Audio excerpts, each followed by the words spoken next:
Friends, ಎಲ್ಲರಿಗೂ ನಮಸ್ಕಾರ. ಹೇಗಿದ್ದೀರಾ ಎಲ್ಲರೂ? ಇವತ್ತಿನ ನಮ್ಮ ವಿಡಿಯೋದಲ್ಲಿ ಹೊಸ ಡಿಶ್ ಜೊತೆಗೆ ಬಂದಿದ್ದೀನಿ. ಅದೇನಪ್ಪ ಅಂದರೆ ಮೇಥಿ ಪರೋಟ. ಇದಂತೂ ತುಂಬಾ ಚೆನ್ನಾಗಿರುತ್ತೆ, ಹಂಗೆ ತಿಂದುಬಿಡ್ಬೋದು, ಅಷ್ಟು ಚೆನ್ನಾಗಿರುತ್ತೆ. ಡಯಟ್ ಫುಡ್ಗಂತೂ ಒಳ್ಳೆ ಹೆಲ್ತಿ ಕೂಡ ಇದು. ಬನ್ನಿ ಹೇಗೆ ಮಾಡೋದು ನೋಡೋಣ. ಇವಾಗ ಒಂದು ಬೌಲ್ ತೊಗೊಂಡಿದ್ದೀನಿ, ಅದಕ್ಕೆ ನಾನು ಒಂದು ಕಪ್ಪಷ್ಟು ಗೋಧಿ ಹಿಟ್ಟು ತೊಗೊಂಡಿದ್ದೀನಿ. ಹಾಗೆ ಅದಕ್ಕೆ ಒಂದು ಕಟ್ಟಷ್ಟು ನಾನು ಮೆಂತ್ಯ ಸೊಪ್ಪನ್ನ ಚಿಕ್ಕದಾಗಿ ಕಟ್ ಮಾಡಿ ಹಾಕ್ಕೊಂಡಿದ್ದೀನಿ. ಅದಕ್ಕೆ ಒಂದು 3 ಸ್ಪೂನ್ ಮೊಸರು ಹಾಕ್ಕೊಂಡಿದ್ದೀನಿ. ಹಾಗೆ ಅದಕ್ಕೆ 1 ಸ್ಪೂನಷ್ಟು ಅಚ್ಕಾರದ ಪುಡಿ ಹಾಕ್ಕೊಂಡಿದ್ದೀನಿ, 1/4 ಟೀ ಸ್ಪೂನ್ ಅರಿಶಿನ ಪುಡಿ, ಹಾಗೆ 1/4 ಟೀ ಸ್ಪೂನ್ ಧನಿಯಾ ಪುಡಿ, 1/4 ಟೀ ಸ್ಪೂನ್ ಜೀರಿಗೆ ಪುಡಿ, ಹಾಗೆ 1 ಸ್ಪೂನಷ್ಟು ನಾನು ಅಜ್ವೈನ ಕೂಡ ಇಲ್ಲಿ ಹಾಕ್ಕೊಂಡಿದ್ದೀನಿ. ಹಾಗೆ ಸ್ವಲ್ಪ ಒಂದು 1/4 ಇಂಚಷ್ಟು ಶುಂಠಿ ತುರಿದು ಹಾಕ್ಕೊಂಡಿದ್ದೀನಿ. ಹಾಗೆ 1 ಸ್ಪೂನ್ ಬಿಳಿ ಎಳ್ಳು ಹಾಕ್ಕೊಂಡಿದ್ದೀನಿ.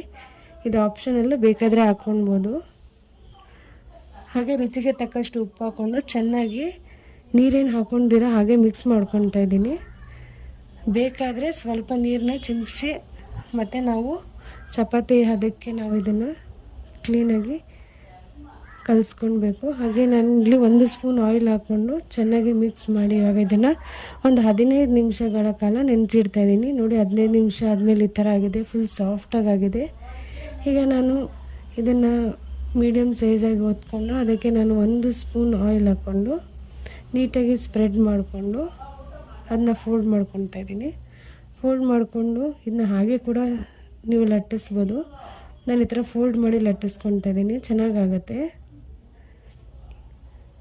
ತುಂಬ ಸಾಫ್ಟಾಗಿರುತ್ತೆ. ನಿಧಾನಕ್ಕೆ ಲಟ್ಟಿಸ್ಕೊಳ್ಳಿ. ನಂತರ ಇದು ಹಂಚು ಕಾದಿದೆ, ಇವಾಗ ಹಂಚು ಮೇಲೆ ಹಾಕ್ಕೊತಾ ಇದ್ದೀನಿ. ಮೀಡಿಯಮ್ ಫ್ಲೇಮಲ್ಲಿ 2 ಕಡೆ ನಾವು ಬೇಯಿಸ್ಕೊಂಡ್ರೆ ಮೆಂತ್ಯ ಪರೋಟ ರೆಡಿ ಆಗುತ್ತೆ.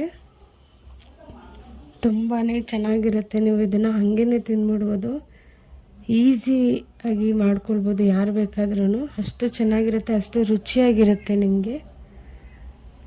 ನೋಡಿ ಫ್ರೆಂಡ್ಸ್, ಮೇಥಿ ಪರೋಟ ರೆಡಿಯಾಗಿದೆ. ಇದಕ್ಕೆ ನಾನು ಚಟ್ನಿ ಮತ್ತು ಮೊಸರು ಎರಡನ್ನೂ ಇಟ್ಕೊಂಡಿದ್ದೀನಿ.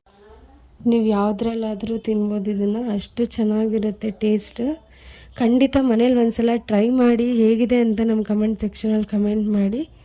ಹೀಗೆ ಹೆಚ್ಚಿನ ವಿಡಿಯೋಗಳಿಗೋಸ್ಕರ ನಮ್ಮ ಚಾನಲ್ನ ಲೈಕ್ ಮಾಡಿ, ಶೇರ್ ಮಾಡಿ, ಸಬ್ಸ್ಕ್ರೈಬ್ ಮಾಡೋದನ್ನು ಮಾತ್ರ ಮರಿಬೇಡಿ ಫ್ರೆಂಡ್ಸ್. ಹಾಗೆ ಮುಂದಿನ ಹೊಸ ಡಿಶ್ ಜೊತೆಗೆ ಸಿಗೋಣ. ಅಲ್ಲಿವರೆಗೂ ಬಾಯ್ ಎಲ್ಲರಿಗೂ.